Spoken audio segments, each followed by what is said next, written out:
नमस्कार, आप देख रहे हैं एनएमएफ न्यूज। आपके साथ मैं हूं नम्रता चौधरी। बहुत आसान है इस देश में, जिसे हम हिंदुस्तान कहते हैं, हिंदुओं की आस्था को चोट पहुंचाना नहीं, बल्कि उन जख्मों को बार बार कुरेदना, उस पर नमक डालना। हम बार बार कहते हैं कि तमाम ऐसे मौलाना हैं जो हिंदुओं की आस्था को चोट पहुंचाते हैं। चोट तो बहुत पीछे छूट गई है। जर्जिश अंसारी, इस मौलाना ने सारी हदों को पार कर दिया है। क्या कहा है मैं आपको कैसे बताऊं, इस मंच से कैसे सुनवाऊं, क्योंकि उसने इतनी गंदी भाषा का इस्तेमाल किया है। हो सकता है उनकी कौम में जो होता हो वो साक्षात देखता हो, लेकिन उसने उसे हिंदुओं से जोड़ दिया, जिसे कतई बर्दाश्त नहीं किया जा सकता।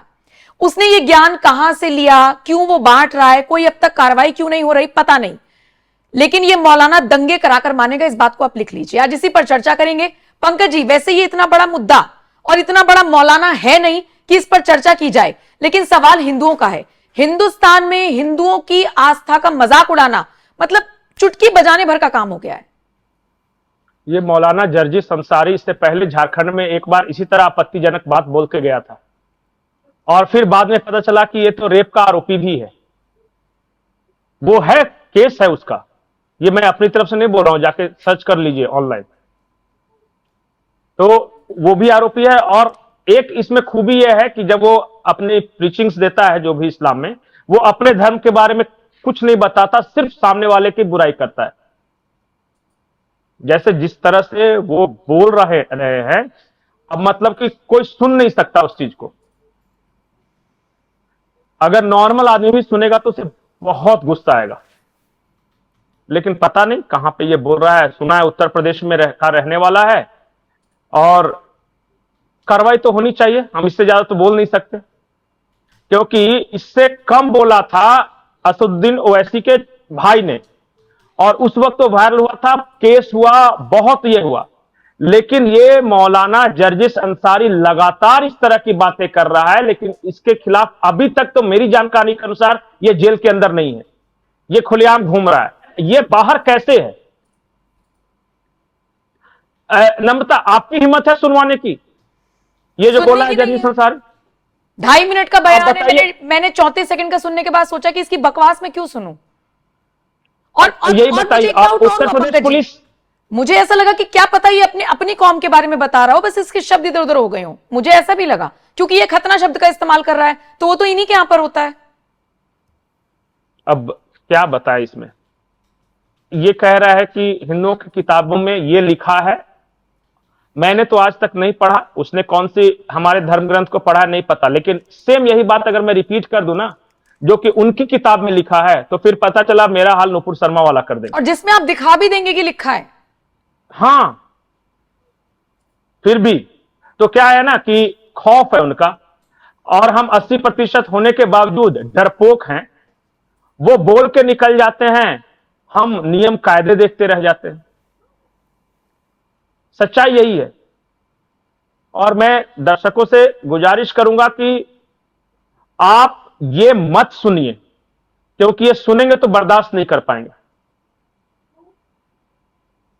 और फिर हमारे यहां तो है ही कुछ इस तरह के बीच वाले ताली बजाने वाले, जो कि बचाव भी करने आ जाएंगे कि अरे नहीं, अगर कार्रवाई करोगे तो इस तरह से ये हो जाएगा, तो माहौल खराब हो जाएगा। तो ये सारा दुनिया का भार, इंसानियत का भार जो है ना, वो हिंदू अपने माथे पे लेके घूम रहा है। भले ही वो कम होते चले जा रहे हैं, सारी दुनिया से समाप्त हो गए, भारत और नेपाल में बच गए हैं, वहां भी आबादी घट रही है, लेकिन पूरा इंसानियत का भार इन्हीं के माथे पर है। कि किसी तरह से मतलब ये लगता है कि ये अगर एग्रेसिव हो जाएगा ना, तो दुनिया में जलजला आ जाएगा, इंसानियत बचेगी ही नहीं। बस इसलिए इनको भीरू रहना जरूरी है, डरपोक रहना जरूरी है। और सच्चाई यही है कि डर लगता है उनसे सबको। इसलिए बढ़िया से बढ़िया खुद को राष्ट्रवादी कहने वाला, हिंदुत्ववादी कहने वाले भी मुंह से सिल जाती है उनकी जुबान। नहीं तो ये मौलाना इस तरह से इतनी गंदी बात बोल के आज घूम नहीं रहा होता। अब तक दूसरे किसी कौम के बारे में बोला होता ना, तो इसका फैसला हो गया होता ऑन द स्पॉट। और इसलिए मजाक उड़ाते हैं। पता है अंग्रेजों ने क्या कहा हमारे बारे में? आबादी तो 1 अरब 40 करोड़ है, लेकिन किसी काम के नहीं है। स्लीपिंग एलिफेंट कहा। ये एक ऐसा हाथी है जो सोया हुआ है, उसको जगाने की बार बार कोई कोशिश करता है तो फिर भी नहीं जगता है। ये हमारे बारे में दुनिया सोचती है। मुसलमान क्या बोलता है पता है? कि अरे छोड़ो 80% यार, एक बार हमें 30% होने दो, उसके बाद राज हमारा होगा। ये खराब नहीं लगता किसी को? नहीं लगता होगा, क्योंकि हमें क्या मतलब इन सबसे? ये तो पड़ोस की बेटी को भगा के ले गया ना, मेरी वाली तो सुरक्षित रहेगी ना। चलो डार्लिंग, चलो पिज्जा खाते हैं शाम को आज। यही जिंदगी है हमारी, कीड़े मकोड़े की तरह। न राष्ट्र का अभिमान है, न जाति का स्वाभिमान है, न धर्म पे गर्व है, बस ऐसे ही हैं। खाली गिनती गिनाते रहते 80%, 80%, 80% मैं फुट, उसमें से 50% तो सेकुलर कम्युनिस्ट हैं। बिल्कुल।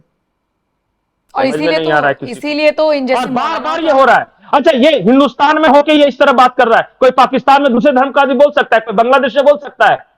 अरे छोड़िए, जाके अमेरिका में बोल के दिखाइए क्रिश्चियनिटी के बारे में, या यूरोप के किसी देश के बारे में गंदा बोल के दिखाइए, समझ में आ जाता है। और हिंदू है, मंदिर का घंटा जो आता है वो बजा के जाता है, और कुछ नहीं कर पाएंगे। हम देखते रहते हैं, मोदी को चुना था, उसने कुछ नहीं किया। योगी को दिया था, फेंका दिए हो क्या मोदी योगी को? और अपने क्या कर रहे हो?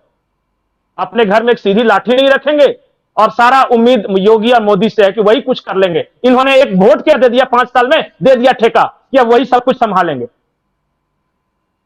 तुम क्यों नहीं प्रोटेस्ट करते उनकी तरह? वो तो निकल गए सर तन से जुड़ा के लेके।